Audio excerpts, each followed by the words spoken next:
ndithethe nto kule nto. Kodwa rhamente sizawuthandaza.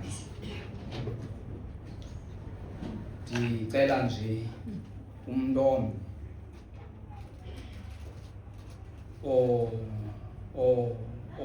owaxhelele, ngoba ngaphandle nje kwetyiwa zigildas, it all begins on into ethi wathi uThixo kuwe. Ndifuna nje umntu ozawuthi mna ikhona into esendikhe ndayixelelwa nguThixo, kodwa ngenxa yobude bendlela andisakhumbuli uThixo wathi. Funa nje umntu ozawuthi I've lost my taste, I've lost my touch, ngoba ndaxelelwa into nguThixo, okanye ungakhange uxelelwe nguThixo, ngoba asisithi sonke bantu abatsha abalivayo ilizwi elisuka kuThixo. Mhlawumbi kukho into ayixelelwa kokwenu, kodwa ngenxa yobude bendlela you feel like uba I've lost my taste. Sizawuthandaza ngoba uThixo vice ureacta kabuhlungu xa uThixo ekuxelele into ugqibe wena ungaziboni okokuba mzalwana umdingi, you've lost it. UThixo ureacta kabuhlungu, kwaye nizayibona bantu abatsha into yokuba uThixo uradical xa esereacta. uThixo andifuni ke ndifikele lapho, ngoba uThixo unecala, uThixo elirhabaka. uThixo ivezwa le nto nguSamuel chapter 2. ufika uThixo uSamuel esithi uya kumliyela kude kube nini na uSawule, ngoba ndimqekisile mna. Kanti ngalo lonke uSawule elo xesha usigqibele ikumkani yakwaSirayeli. Kanti i-taste le yobutyiwa bakhe uyisuse ekaleni. Wathi uThixo kuSamueli, hamba ngoku uye endlini kawaphethu, ngoba ndizibonela ukumkani apho. Andifuni ke rhamento okokubana sihle sinyuke kweli kapa, kanti we lost our taste. Sizawuphinda le vesi sicenga abantu abathi benkade Nkosi ndisiye endlini yakho nesihlwele, kanti ngalo lonke elo xesha I've lost my taste. And andifuni bantu baninzi apha, bantu abatsha, andifuni bantu baninzi apha rhamente, kodwa ndifuna umntu wathi bendikade Nkosi ndikuva ukuva oku, kodwa ngoku iliso lam libonile. Kwaye xa ukhumbule rhamente yalapha eBlue Downs, xa ukhumbule izinto uYehova ebekuxelele zona, ngoba ithi le ndawo nina nityiwa yehlabathi. And xa ukhumbule izinto uYehova exelele zona, uthi xa ujonga ngemva uqalisa incwadi yeDeuteronomy xa isithi lakwakwenza nithatha kuMoses uba kube emehlweni enu, uba nimkhonza uYehova uThixo, zonyuleleni nina uThixo niyakumkhonza, ngoba uYoshua remembered uba uThixo wathi kuye ndinawe kuzophelisa ihlabathi. Xa ukhumbule uba uThixo wathini kuwe, you will face the world. Uthi mabele kum uba ndimlahle uYehova, zonyuleleni nina uYehova niyakumkhonza. Ubulibele izinto zazithethwa nguThixo kuwe. Nantsi indawo yokukhunjuzwa,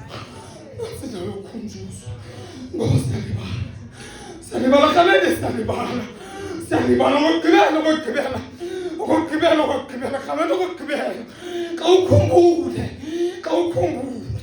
Xa ukhumbule uthi usithi ngoku iliso lakho lidlakadlaka. Xa ukhumbule umane usithi ithe yona kum ubabalo lwam likwanele, kungoko ndikhwalisiweyo kukuphathwa kakubi zingxakeko zintshutshiso ngenxa kaKristu, kuba xa suba ndiswela amandla kukandinamandla. You only say those words xa ukhumbule. Ndifuna nje abantu abathi khandikhumbuze Thixo okokuba wawutheni kum. Ndifuna abantu bazawuzapha ibe ngabantu abathi Nkosi yam umntu umzi wam uyaphela. Wawutheni kum? Ndifuna abantu abazawuzapha. Ndifuna abantu abazawuzapha bathi Thixo nofefe kunzima nowuthandaza ebusuku. Wawutheni kum? Wawutheni kum? And uba ke mrhamente nisazikhumbula izinto uThixo wayezithethile. You can go. You can go. Kodwa ndifuna nje abantu abathi Nkosi yam wawutheni kum? Emva koko xa niphuma apha I can assure you uThixo of memories, uThixo of ages, uThixo of all times uyakwazi uThixo ukumkhumbuza umuntu wakhe. Xa emkhumbuza abantu abatsha umkhumbuza uThixo umuntu, not only for the sense of memory, not only for the sake of remembrance, not only for the sake of ukuzibona into yokubana le nto uThixo wethu uyiyo ungayiyo, kodwa xa ekukhumbuza mdala uvuba ukukhumbuzela into yokuba ungaphela umlibala uThixo. Wathi xa ekukhumbuza indoda yaseMpumalanga emveni komkruthela yonke into uJobi wavakala esithi bendikade ndikuva, ukuva kungendlebe kodwa ngoku iliso lam libonile uThixo. Xa ekukhumbuza ukubuyisela izinto ezilahlekileyo. God will restore your dignity. God will restore your family. God will revive your children. Bantwana abancinci, bantwana abancinci, indawo yenu nani le, indawo yenu. That uvuba le nto siyenza wrong. Khamente le nto siyenza wrong le nto. Kungena kufika umama apha alila vuba, elilela uSiphengosi ongena etsuka unyawupe, alilela uSiphengosi ongena kwi-drugs notywala. Kanti umzali bantu abatsha, kanti umzali akhange azijonge. Abanye abantwana vuba banxiliswa, abanye abantwana baxhonyiswa, abanye abantwana zizinto ezithathwa kuFacebook nabazali babo bakhonzayo, abanye abantwana. And ndifuna into yokubana if kukho umntu omtsho lapha othi Nkosi yam khawulungise nabam abazali ukuze nam ndilunge, ndifuna umntu omtshoza uzapha, umntu osifeswa ngumama notata uzawuzapha athi Nkosi yam khandikhumbuze, andikhumbuze.